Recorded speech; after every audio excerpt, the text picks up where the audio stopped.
Here. Thanks for joining Behind the Mask. And this is definitely my favorite show that we do because it's really about just people and who we really are. And it's kind of fun as well to learn about others who are in leadership positions that you probably have known and seen. And so we sort of get real. So today I've got Dr. Marc Harrison. So Marc, thank you for being a guest on Behind the Mask.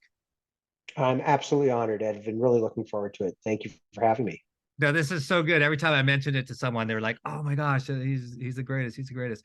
And so, if I did a super quick introduction, obviously a physician, and you were at Cleveland Clinic, and you served as CEO of our Abu Dhabi hospital, and then you went to Intermountain as CEO, and now you're CEO at Health Assurance Transformation Corps. And Yeah, HATCO for short. yeah, I like and then we have some things in common that we'll probably get into, but certainly Iron Man and being an author and all sorts of stuff. So I'm really psyched, and this is really about three different things, like who are you, how did you get here, and where are you going. But before we start, Marc, you want to just give us a little bit background about your role in your new organization? Sure. And, more will become public over the next couple of weeks. So by the time this airs, I suspect that, we'll be able to talk in even more detail. I joined General Catalyst. I joined Hemant, the CEO, for a very specific reason. I've loved healthcare from all angles, except maybe the patient part's not always the greatest, but love being a doctor, love being a doctor, love leading clinicians and business leaders to try and make positive change for populations. And I really felt like I had done that at scale. I mean, we grew Intermountain very large. We really moved towards value-based care. We got great quality results. And we were very financially successful, even taking care of lots of very poor people. We are a safety net institution, which made me very proud. And I joined GC because I was actually ready for a next challenge. And Hemant and Ken Chenault, who had run American Express and is now the chairman of GC, they found me just at the right time. I was in remission from my cancer. I was very happy with what I was doing at Intermountain. Yet I was starting to have this internal yearning to try something else that moved the ball forward for the people we're meant to serve. And here we are, very, we use a different model in a for-profit world with long-term investment to do the same thing I've always wanted to do, which is make sure that all people have an opportunity to have good health and sort of agency over their future. Yeah, no, that's really cool and really exciting. Probably spend a whole episode on another channel talking about that because I think it's super, super progressive. So in terms of who Sure. are you, tell us, what age did you discover that you were a leader? Was there like a specific thing or age where you sort of recognized that you were a leader? Um, if you were to ask my mom, she'd tell you I've been bossy since I was born. Yeah. Probably. You probably hear that all the time, Ed. I think my first leadership position was, and this is probably in this era, not politically correct. I was the chief of my tribe at camp at like age 10. And I Yeah. was chief for 3 years in a row. So I'm not sure that kind of cultural appropriation, I would not advise it in this era, but yeah, I've always just sort of naturally gone to the head of the line. And generally people have really, I think, mostly enjoyed following me. Yeah. So a few years passed and you obviously chose healthcare. What was the biggest reason that you chose healthcare as your life's vocation? Um, so I grew up in a healthcare family, Ed. So my granddad was a doctor, my dad was a doctor, my mom came from a social work background. And the way I was raised, service was part and parcel of who we were supposed to be. My brother's a hospital administrator, my sister's a gastroenterologist. Um, in some ways, it was fated. I did take a quick stab at being a safety boater and river guide and on a raft company. I'm not sure. I think hopefully I'm a better doctor than I was a river guide. Um, but it always just made sense to me. And then I did very much gravitate towards the high impact, high intensity world of critical care. That's really cool. What is one thing that most of your coworkers don't know about you that you can share with us? Love coffee ice cream. What love it. And I'd also say, maybe they don't know that I love to read, and I'm a voracious reader of all kinds of literature, some lousy, good, and I actually like pop culture. No, that's cool. And I'm with you on the ice cream. So, what would you say, Mark, is your defining moment? Was there a catalyst that happened in your life that reinforced your trajectory or maybe changed your identity?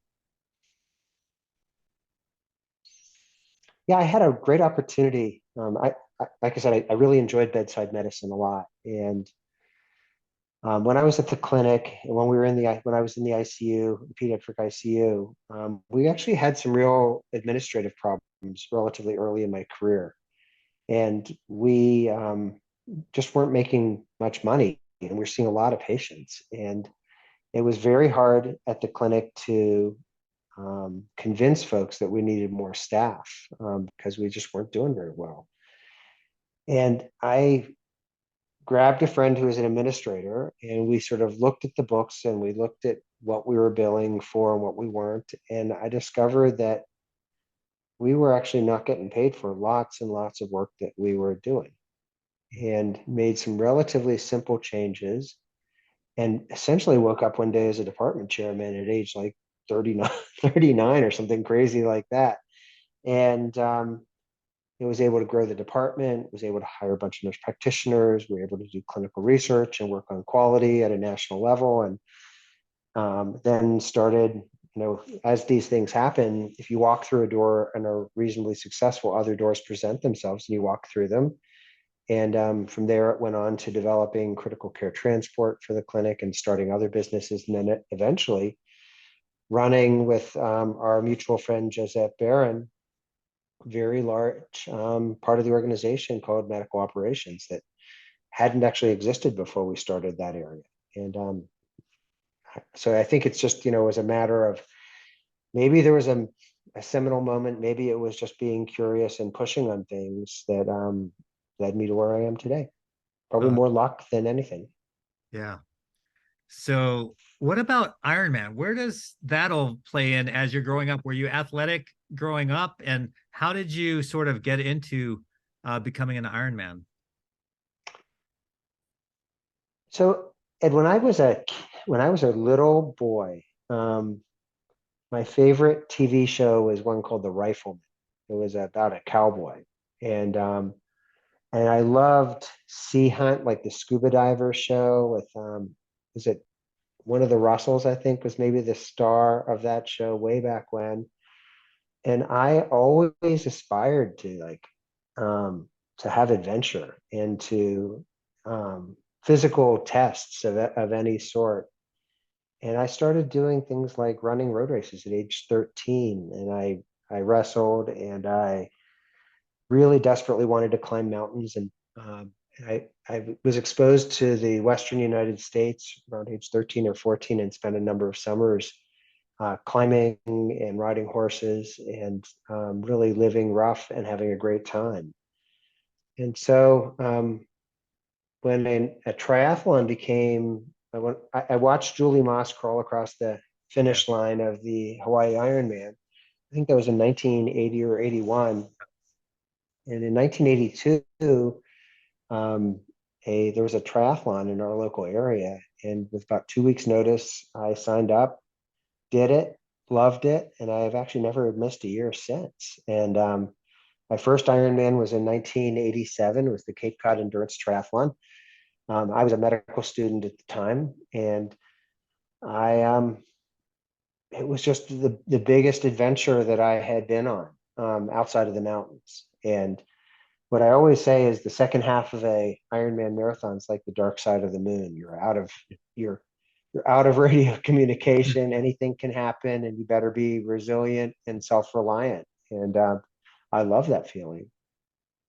Yeah, no, that's cool. And you've been doing them And ever you? since. And yeah, no, I just got into it because one of my kids was not doing well physically. And when we put him in Mhm. team sports, the kids made fun of him because he was overweight. And It's tough. someone, yeah, It's gonna be cruel. very cruel. And I was like, oh my gosh, I failed as a parent. Both my wife and I are like super fit. And it's like, oh my gosh, I failed. What am I going to do? So someone said, hey, put him in a multi-sport. It was actually in Cleveland. It was the JCB. Um, it's the home for it's an orphanage. I And I won their biathlon 4 years. yeah, I it's funny. We probably I was raced the the same races.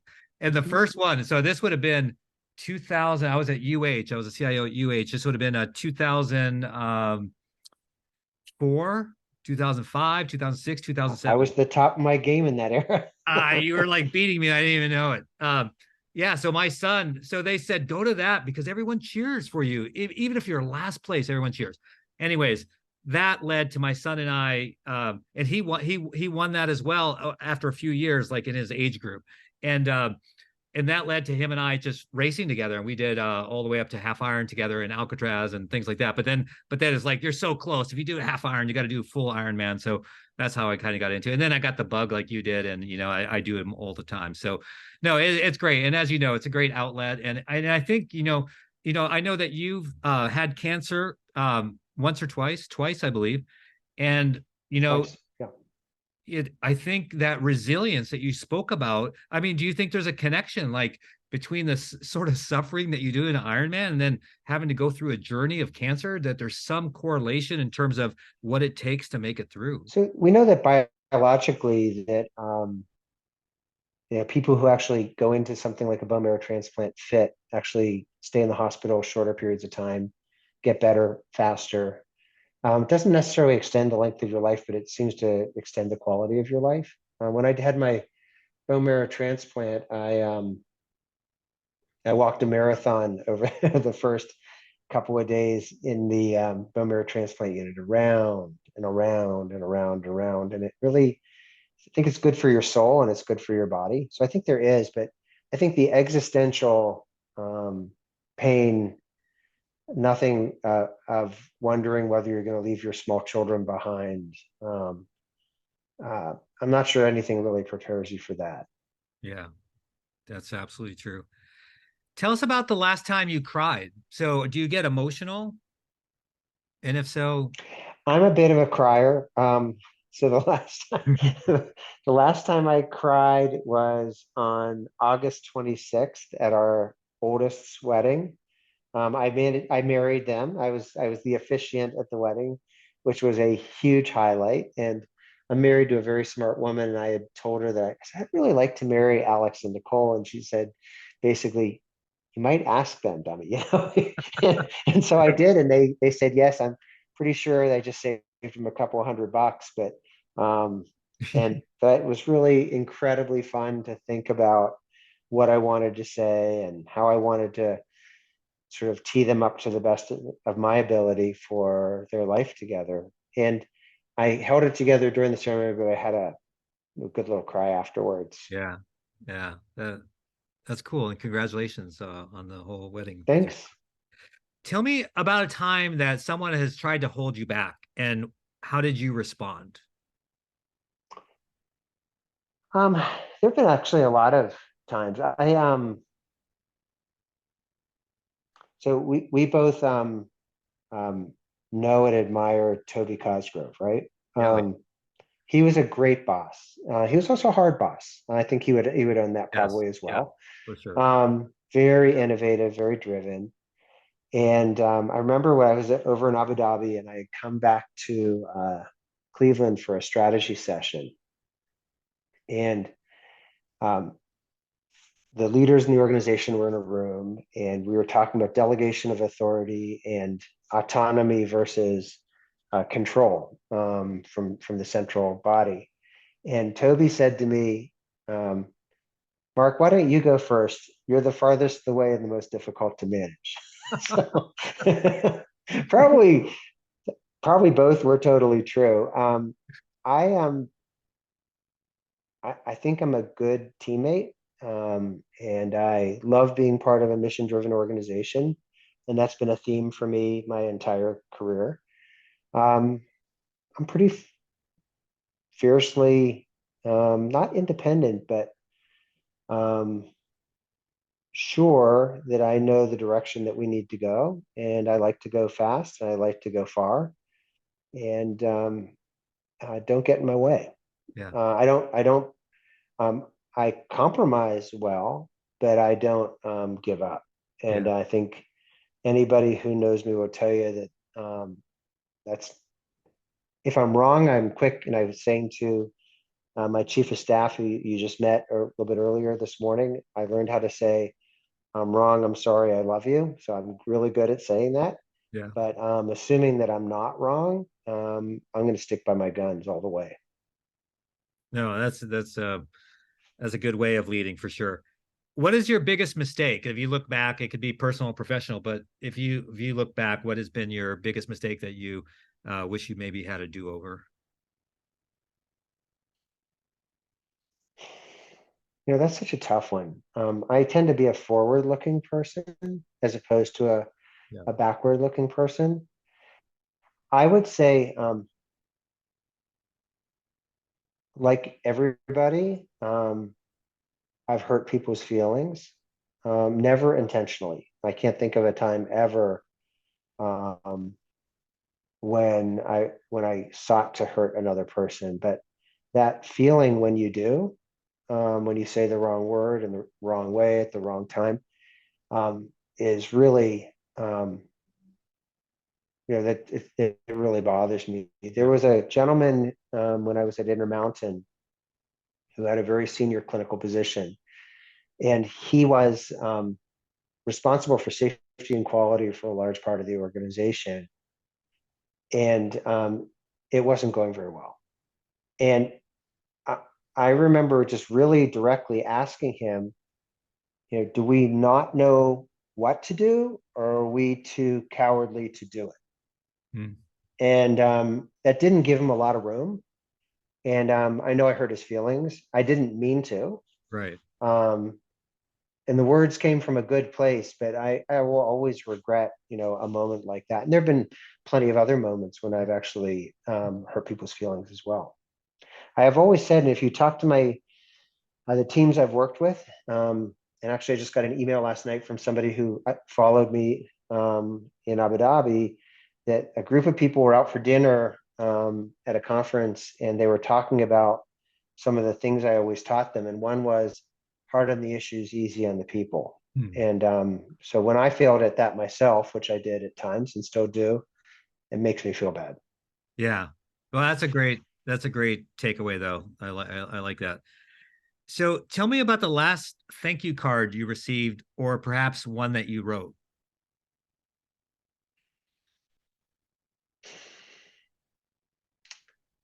Yeah, I actually recently um, wrote a card to our daughter, and it was a, she was going through a little bit of a rough patch, and um, I wanted her to know how I felt about her. And I wrote her a thank you card that I know meant a lot to her, to tell her what a smart, strong, interesting young woman she is, Yeah. and that I really believe in her and I admire her, and that I'm eager to see what she's going to do next, and that she enriches my life. Yeah. You're a good dad. Sometimes. Yeah. You can ask the kids. Yeah. Um, Tell us about a time. So we talked about Ironman quite a bit already. But for those who don't know, right, it's a pretty strenuous race. It could take, I don't know about you, Mark. For me, I'm at a 12-hour mark, but it's a long day. It's Somewhere a long between, day. yeah, somewhere between, 9 for, like a pro level to 17 to a cutoff. It's a long day. It's hard, and sometimes in extreme environments. Was there ever a time that you wanted to quit during a race? And if Yeah. so, what did you do? So in 42 years of racing, I've dropped out of one race. And it was the world's toughest triathlon in Lake Tahoe in 1988. Hmm. And I just went out too hard. I was racing as a low level pro, and I was pretty sure I was just going to crush this thing. And I fell apart. I mean, I had no choice to drop out. But so out of hundreds of races, I do have one where just I gave up. I will say that I remember an Ironman in 1993 that we were down at the Great Floridian Triathlon. Mary Carol and I were living in Maine at the time, and we had a nice, cool summer. And I had trained all summer. It was hot as hell in Claremont, Florida, and humid. I'm sure. And my mom and dad had come down to watch the race. And I had a real strong swim, a great bike ride. Halfway through the run, I was starting to suffer in the heat. Hmm. And we got to the halfway point, and my mom was holding our oldest, the one who I just married, Alex. She held him up in front of her, and she sort of shook him, and she's like, "Drop out, drop out. You've got too much to lose." And my wife, who I clearly married the right person for me, she's like, "Have some Coke, get your ass back back Yeah. out there, and finish this thing," which I did. And so I think, one of the things you learn in endurance sport, particularly in ultra endurance sport, is that and it's true for life, we all hit bad patches. Yeah. And if you persevere through those bad patches, it inevitably gets better. And I think that just putting your head down and grinding it out is super important in Yeah. life and in sport. Yeah. Yeah, absolutely. And I can relate to the Coca-Cola though, because that saved my butt a few times as well. It's amazing, wouldn't recommend it otherwise as a drink, but man, when you're dehydrated and you need There's some nothing like it. sugar, oh my gosh.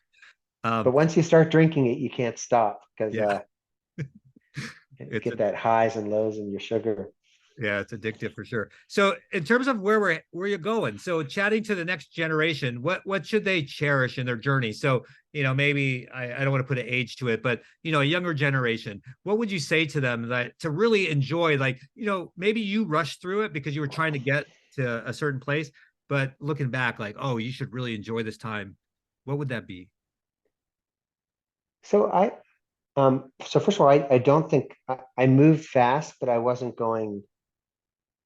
I didn't have a career trajectory. I actually don't believe in career trajectories by and large, Ed, to be honest. Yeah, I think things happen, and I think you make the most of them. And there's a bit of randomness, and part of the adventure is seeing where you go. My advice to folks is to make meaning all the way along. And I yeah, think the meaning, micro, macro, it's actually immaterial. I think it's living with a sense of purpose.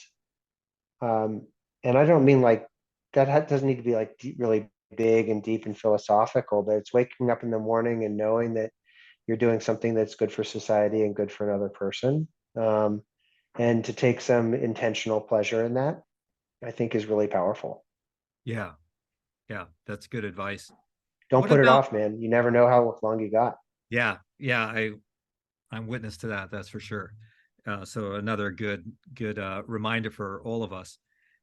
So you've obviously recently changed jobs, but let's talk more on the personal side then. Is there something else that is in your heart still to do? Like I know you talk about climbing and mountains and you do all these tries. Is there something else like another Ironman or is it another mountain or what is it? Do you have some personal thing that you want to do in the next few years?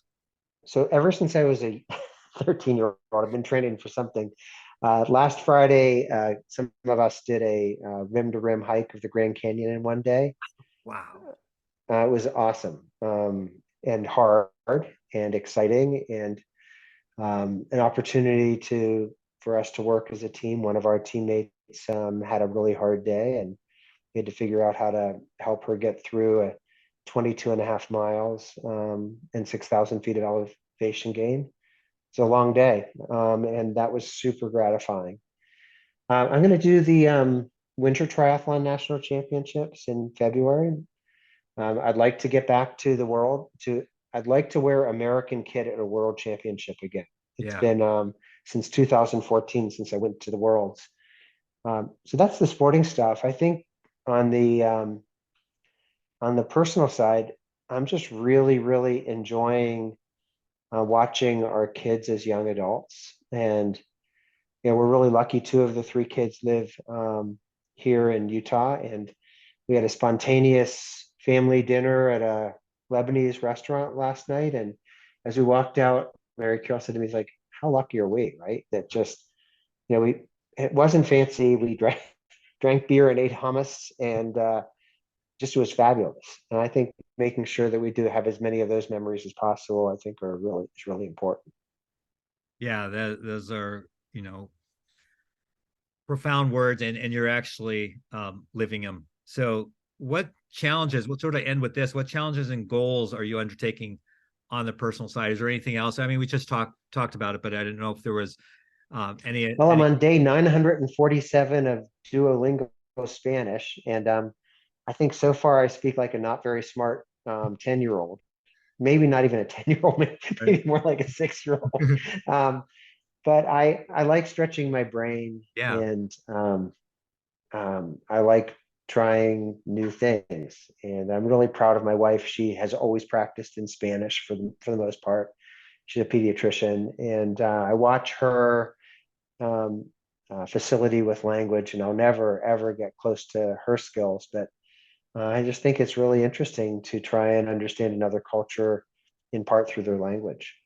Yeah, that is cool. I want to do something similar, learn a new language, and I really need to get on it. Well, Marc, I have to tell you, whenever your name has come up, when I was at the clinic or just talking to different people at Intermountain. In fact, last night, um, I was talking about you with a couple individuals from Intermountain, and it's always very positive about, wow, this Dr. Marc Harrison, his leadership, his who he is as a person, and it's all true. I mean, I really enjoyed our conversation together. You're a great Vice leader. versa. Yeah, I appreciate what you do for the industry, and so thank you for being on Behind the Mask and sharing yourself, being authentic and transparent. I really appreciate it. It's my pleasure, Ed, and I hope we hope to see you in person soon. All right, that wraps up Behind the Mask.